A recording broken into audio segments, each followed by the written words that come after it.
महाराष्ट्राच्या राजकारणामध्ये सध्या बारामती विधानसभेची चर्चा जी आहे ती सर्वाधिक होतीये. कारण बारामती विधानसभेमध्ये घरामध्येच म्हणजे काका विरुद्ध पुतणे अशी थेट लढाई जी आहे ती आपल्याला पाहायला मिळते. मात्र पवार कुटुंबांच्या संदर्भानं खरं तर अनेक प्रश्न जे आहेत महाराष्ट्रातल्या जनतेच्या मनामध्ये आहेत की नक्की पवार कुटुंबामध्ये काय घडलं. लोकसभेला आपल्याला संघर्ष पाहायला मिळाला, मात्र विधानसभेमध्ये सुद्धा तोच संघर्ष आपल्याला पाहायला मिळतोय. मात्र पवार कुटुंबातले अनेक प्रश्न जे आहेत त्या खरं तर प्रश्नांसंदर्भात अनेक उत्तरं जी आहेत ती लोकांना जाणून घ्यायची असतात की नक्की चाललंय तरी काय. आपल्याबरोबर स्वतः अजित पवार, राज्याचे उपमुख्यमंत्री अजितदादा पवार यांच्या मोठ्या बहीण विजया अक्का पाटील आपल्याबरोबर आहेत. आपण थेट त्यांच्याशी संवाद साधणार आहोत. नमस्कार, तुमचं TV9. नमस्कार. सुरुवातीला प्रश्न असा आहे की लोकसभेला आपल्याला घरामध्येच एक संघर्ष पाहायला मिळाला, मात्र पुन्हा एकदा विधानसभेला घरामध्ये संघर्ष पाहायला मिळतोय.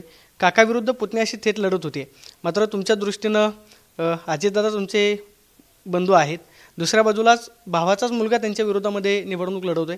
कसं पाहता या सगळ्या लढाई?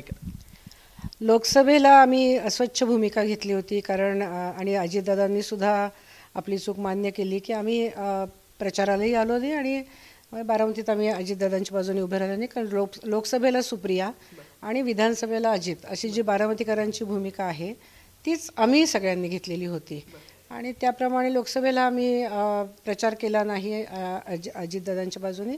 आणि विधानसभेला आता अजितदादा उभे आहेत. गेली 35-40 वर्ष त्यांनी अव्याहतपणे इथं काम केलेलं आहे आणि आम्हाला तेच योग्य उमेदवार वाटतात, म्हणून आम्ही त्यांच्या बाजूने उभे राहिलेलो आहोत. मात्र दुसऱ्या बाजूला तुमचेच बंधू श्रीनिवास बापू यांचा मुलगा उभा आहे. मग अशा परिस्थितीमध्ये एक कुटुंबातला सदस्य म्हणून मनामध्ये नक्की काय भावना असते की भूमिका कोणाची घ्यावी किंवा कोणत्या बाजूने उभं राहावं? त्यावेळेस एक कुटुंबातला सदस्य म्हणून निर्णय घेताना काय अडचणी वाटतात? हो, नक्कीच हे खूप अवघड आहे सगळ्यांनाच. आम्हाला सगळ्यांनाच खूप वेदनादायी पण आहे हे सगळं. पण आत्ता मी असं बघितलं की कॅन्डिडेट कोण जास्त उचित उमेदवार आहे किंवा कोण डिझर्विंग कॅन्डिडेट आहे. तर त्याच्यामध्ये आम्हाला असं दिसतं की इतके वर्ष म्हणजे अक्षरशः बारामती अजितदादांनी 35-40 वर्ष अव्याहतपणे काम केलेलं आहे.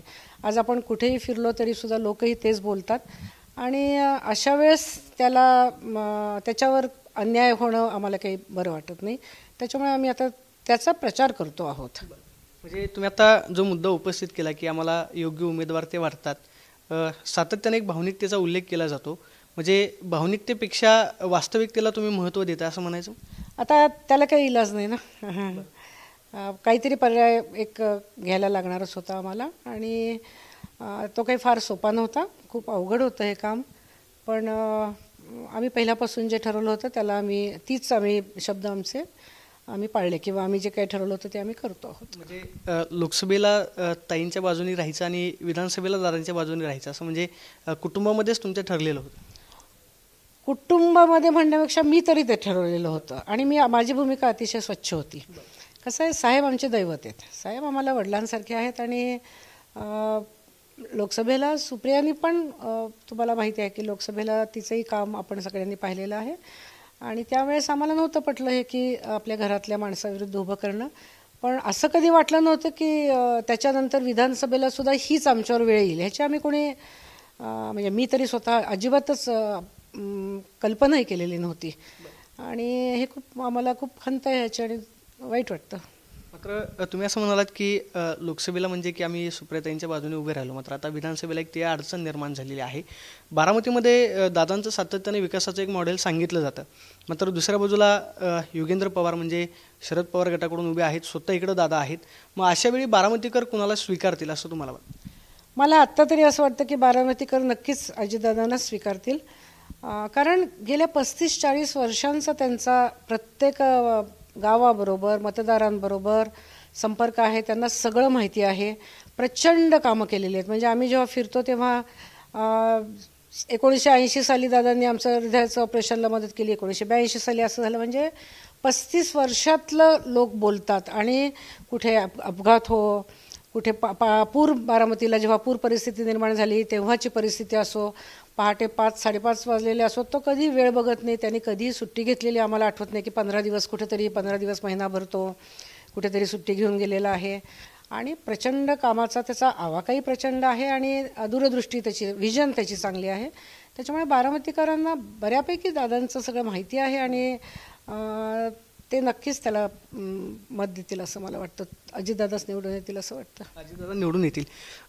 दादा आता प्रचार करतायत, तिकडं तुमचे स्वतः भाचे आहेत. कुटुंबातले काही सदस्य असं म्हणतात की नाही, दादांचा निर्णय आम्हाला आवडलेला नव्हता. काही सदस्य त्या बाजूला पाहायला मिळतात. मात्र सध्या दादांसोबत कोण कोण आहे प्रचारामध्ये, म्हणजे की सध्या दादांचा तुम्ही प्रचार करताय, आणखी तुमच्यासोबत कुटुंबातले कोण कोण सदस्य आहेत की जे दादांच्या बाजूने बारामतीमध्ये प्रचार करतायत, लोकांमध्ये फिरतायत, लोकांना सांगतायत? आम्ही दोघी बहिणी तर आहोतच, पण माझी आणखी एक माझ्या मोठ्या काकांची, वसंतराव पवारांची मुलगी डॉक्टर इंदुलकर, रजनी इंदुलकर, त्या पण प्रचार करत आहेत. माझ्या आईच्या माहेरची सगळेच माझी मामे भावंड, मावस भावंड, त्यांनी लोकसभेत सुद्धा प्रचार केला. आम्ही जरी आलो नाही तरी त्या लोकांनी मात्र अतिशय व्यवस्थितपणे प्रचार केला. त्यांच्यामधलेही काही मंडळी आहेत. एक दुर्दैवी घटना माझ्या मामा आजोळी घडली, माझं एक, त्याच्यामुळे काही लोक तिथे आता त्या ह्याच्यामध्ये आहेत, पण बाकीचे आलेले आहेत. आणि पवार कुटुंब खूप मोठं आहे हो.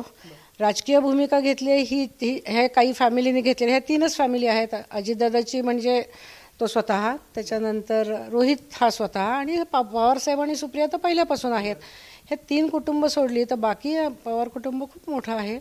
आणि म्हणजे माझ्या आजीचं म्हणाल तर 8 भाऊ आणि 4 बहिणी, असं एवढं मोठं हे कुटुंब आहे. बाकीचे सगळे तटस्थ आहेत. काही लोक तटस्थ आहेत, काही आम्ही अजितदादाच्या बाजूने प्रचार करतोय, आणि काही हे राजकीय भूमिका घेतलेले सगळे तिकडून प्रचार करतातच आहेत. मात्र लोकसभेला कुटुंबातल्या एका गोष्टीची चर्चा अधिक झाली, ती म्हणजे की दादांनी ज्यावेळेस ताईंच्या विरोधामध्ये स्वतः पत्नीला उभं केलं, त्यावेळेस एक कुटुंबातली आई म्हणून नक्की त्यांची भूमिका काय होती, आणि आईच्या संदर्भानं बरीच चर्चा झाली की नक्की आता आई कोणासोबत आहेत. बापू म्हणाले की नाही, या सगळ्या प्रक्रियेमध्ये आई नाही, किंवा मग दादांनी सभेमध्ये उल्लेख केला की आई स्वतः म्हटलेली होती की दादांच्या विरोधामध्ये उमेदवार देऊ नका. आई नक्की कुणाच्या बाजूने उभ्या आहे? लोकसभेला जसं सांगितलं गेलं होतं की आई माझ्या बहिणीकडे निघून गेली, तसं आई दरवर्षी काही 15-1 दिवस माझ्याकडे पण येते, धाकट्या बहिणीकडे पण जाते, तशी ती आलेली होती. आईला लोकसभेमध्ये काही फार मान्य होती दादाची भूमिका असं मी कधीच म्हणणार नाही. पण आत्ता मात्र आईला अगदी निश्चितपणे आई आम्हाला सांगते की माझ्या अजितला एकटं पाडू नका. आणि तिला पण असं वाटतं की तिने पाहिलेलं आहे, अजितचे पहिल्यापासूनचे कष्ट पाहिलेले आहेत. हे काय आत्तापासून नाही, गेली अनेक वर्ष अव्याहतपणे तो काम करताना पाहिलं आहे. तिचं दुःख तर खूप वेगळं आहे आई म्हणून. आणि आम्हाला तिच्याबद्दल खूप वाईट वाटतं. खरं म्हणजे या वयामध्ये ती आता खूप दुर्धर आजारातून जाते आहे. वयाच्या 86व्या वर्षी तिला हे बघायला लागायला नाही पाहिजे होतं. तिची ती बिलकुल इच्छा नव्हती की असं काहीतरी व्हावं म्हणून. पण अर्थातच ती ह्या राजकारणाच्या ह्याच्यामध्ये आम्ही अगदी सामान्य माणसं पडतो, आम्हाला राजकारण कळत नाही. तसं तिलाही असं वाटलं, तिच्या परीने तिने प्रयत्न केला, पण व्हायचं ते झालं. त्याच्यामुळे तुम्ही आता बोलताना भावनिक झालात. कुटुंबामध्ये ज्यावेळेस आई ज्यावेळेस सांगत होती त्यावेळेस तुमच्या डोळ्यासमोरून काय जात होतं हे सगळ्या गोष्टी? नाही, काही नाही, प्रयत्न आम्ही तर सगळ्यांनी केला होता, पण त्याही वेळेस ऐकलं गेलं नाही, याही वेळेस आमचं ऐकलं गेलं नाही. आणि आम्ही असं ठरवलं की ही राजकीय भूमिका आहे. आईसाठी आम्ही सगळेजण अतिशय घट्टपणे आता उभे आहोत. आम्हाला माहिती आहे आम्ही कसल्या परिस्थितीतून जातो, आणि आईची भूमिका स्वच्छ आहे. आई आता अजितदादाकडेच आहे. खूप मोठा आजारातनं खरं म्हणजे त्याच्यामुळे ती वाचली, कारण फार पटकन सगळे निर्णय घेतले गेले. आणि आताही ती जी काही ट्रीटमेंट घेते आहे ती त्याच्याच घरी मुंबईमध्ये आहे. आणि तो कुटुंबवत्सल माणूस आहे. तो आईची इतकी काळजी घेतो की आम्ही सुद्धा इतकी काळजी घेऊ शकणार नाही. म्हणजे कुठल्याही दौऱ्यावरून आला, रात्री 2 वाजता येऊ, 3 वाजता, इव्हन ती हॉस्पिटलमध्ये होती तरी तो तिला भेटायला यायचा. सकाळी उठल्यानंतर पहिलं तो आईचं दार वाजवतो. कुठेही दौऱ्यावर असेल तर 3-3 वेळेला फोन करून विचारतो. त्याचं सगळ्याच कुटुंबावर खूप प्रेम आहे खरं म्हणजे. आणि तो एक वेगळा माणूस आहे. म्हणजे तो माणूस आहे हेच मुळात लोक विसरतात, ह्याचं मला दुःख आहे. मात्र दादा बोलताना म्हणजे ज्यावेळेस कन्हेरीमध्ये त्यांच्या प्रचाराचा शुभारंभ झाला त्यावेळी दादा असं म्हणाले की घरामध्येच फूट पडली की काय असं मला वाटलं. म्हणजे तात्याराव पवारांचं कुटुंब फुटलं की काय असं माझ्या मनामध्ये शंका होती. दादा बोलताना भावनिक झाले. दादा असं म्हटले की माझी आई सांगत होती की माझ्या दादाच्या विरोधामध्ये उमेदवार उभं करू नका. हे खरंच झालेलं होतं असं, म्हणजे आईंनी सांगितलं होतं असं तुम्हाला वाटतं? आता हे खरं म्हणजे आईला विचारायला पाहिजे, आई जास्त चांगलं सांगू शकेल. पण मी हे ऐकलेलं आहे, पाहिलेलं आहे की आईची हीच भूमिका. कुठल्या आईला वाटेल की आपल्या मुलाविरुद्ध आपल्या नातवानी उभं राहावं? तिचं सगळ्या नातवंडांवर पण तेवढंच प्रेम आहे, तिचं मुलांवर प्रेम आहे. तिच्या दृष्टीने फार दुर्दैवी गोष्ट आहे. जगाला हे काय बघण्याची गोष्ट आहे फक्त. पण एक आई म्हणून तिचं दुःख खूप वेगळं आहे आणि ही वस्तुस्थिती आहे. त्याच्यामुळेच तर तिने आम्हाला सांगितलं की तुम्ही आता दादाला एकटं पाडू नका.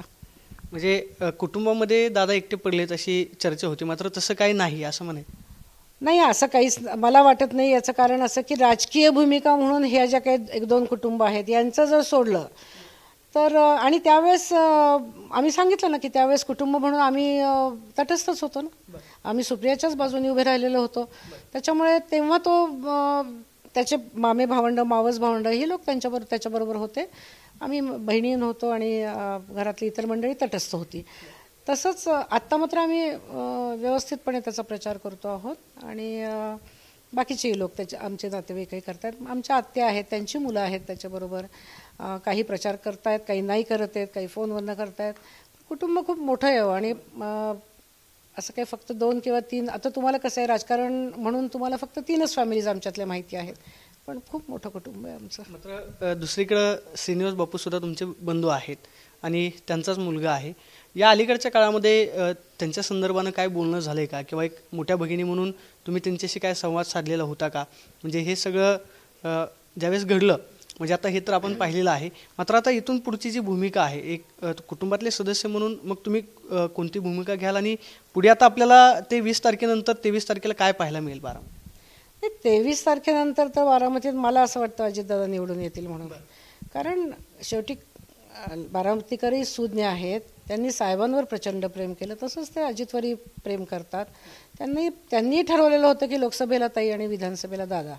तर मला असं वाटतं असंच होईल आणि असंच व्हावं अशी इच्छा आहे. म्हणजे दादा सुद्धा सातत्यानं भाषणामध्ये म्हणतात की लोकांनीच ठरवलेलं होतं की नाही लोकसभेला ताईंना मतदान करायचं आणि विधानसभेला दादा. तोच ट्रेंड आपल्याला बारामतीमध्ये पाहायला मिळेल असं तुम्हाला वाटतं? असं वाटतंय तरी आत्ता, कारण आता बारामतीकरांशी बोलतानाही जाणवतं की आता दादाशिवाय पर्याय नाही आणि तेव्हा त्यांनी ताईला अगदी मतदान केलं. त्यांनी तसं ठरवलं होतं साहेबांच्या प्रेमापोटी आणि ताईच्या सुप्रियाच्या कामामुळे. एका भाषणामध्ये मोठे नेते असं म्हणाले की बारामतीचं नेतृत्व बदलण्याची गरज आहे. तुम्हाला असं वाटतं काय गरज आहे बारामतीचं नेतृत्व बदलण्याची? साहेब खूप मोठे आहेत आणि त्यांच्या कुठल्याही बोलण्यावर आम्ही काही उत्तर द्यावी एवढी आमची पात्रता नाही. ज्यावेळेस तुम्ही लोकांमध्ये जाता त्यावेळेस लोकांच्या काय प्रतिक्रिया पाहायला मिळतात? म्हणजे बारामतीमध्ये तुम्ही प्रचार करताय, घरोघरी जाताय, दादा सातत्यानं सांगतात की नाही मी 9,000 कोटीची विकास कामं बारामतीमध्ये केलेली आहेत. तुम्हाला लोकांकडून काय ऐकायला मिळतं दादा? हेच ऐकायला मिळतं की बारामतीचा विकास हा दादांनी अव्याहतपणे केलेला आहे. गेली 25-35 वर्ष आम्ही दादांना काम करताना पाहतो आहे आणि त्याचं जे स्वप्न आहे की देशामध्ये बारामती तालुका हा नंबर 1ला न्यायचा, त्याच्यासाठी आम्ही त्याला साथ देऊ असंच लोक म्हणतात. 23 तारखेला अजितदादा पुन्हा एकदा विजयी होतील असा विश्वास आहे? हो, नक्कीच. छोटासा वेगळा प्रश्न आहे, राजकीय प्रश्न आहे. सातत्यानं दादांचा उल्लेख केला जातो, म्हणजे कार्यकर्ते उत्साहाच्या, म्हणजे प्रत्येक कार्यकर्त्याला नेत्यांविषयी सांगताना अभिमान असतो. अनेक कार्यकर्ते दादांचे भावी मुख्यमंत्री म्हणून पोस्टर्स हातामध्ये घेतात किंवा जाहीर सभांमधून उल्लेख करतात. तुम्हाला वाटतं दादा महाराष्ट्राचे मुख्यमंत्री व्हावेत? एक बहीण म्हणून काय तुमच्या शुभेच्छा असतील दादा? माझ्या आईने ह्याचं उत्तर दिलं होतं की कुठल्याही आईला आपला मुलगा मुख्यमंत्री व्हावा असं वाटेल. मला का नाही वाटणार? पण हे सगळे राजकीय प्रश्न आहेत आणि आपल्यालाही माहिती आहे की त्याला किती आमदारांची संख्या लागते, किती बळ लागतं. कार्यकर्त्याची आशा असते, प्रत्येकच पक्षाच्या कार्यकर्त्यांना आपला मुख्यमंत्री व्हावा असं वाटतं. त्याच्यामुळे हा राजकीय ह्याचं काही उत्तर द्यायची गरज नाही. पण म्हणजे मला काही वाटत नाही राजकीय प्रश्नाचं उत्तर द्यावं. पण अजितदादा मुख्यमंत्री झाला तर नक्कीच आवडेल मला बघायला. म्हणजे दादा म्हणून तुम्ही बहीण म्हणून दादांना एकटे पडू देणार नाहीत असं तरी दिसतंय? हो, नक्कीच नक्कीच. खूप खूप धन्यवाद. तर या होत्या विजया पाटील, उपमुख्यमंत्री अजित पवारांच्या बहीण. त्यांनी सांगितलेलं आहे की कुटुंबामध्ये वेगवेगळी जरी भूमिका असली तरी सुद्धा अजितदादांचा बहीण म्हणून आम्ही प्रचार करतोय आणि येत्या 23 तारखेला अजित पवार हे पुन्हा एकदा बारामतीमधून निवडून येतील अशी प्रतिक्रिया विजय पाटलांनी दिल्यास पाहायला मिळते. Camera person VK Sonavi, Pradeep Kapse, TV9 Marathi, Baramati.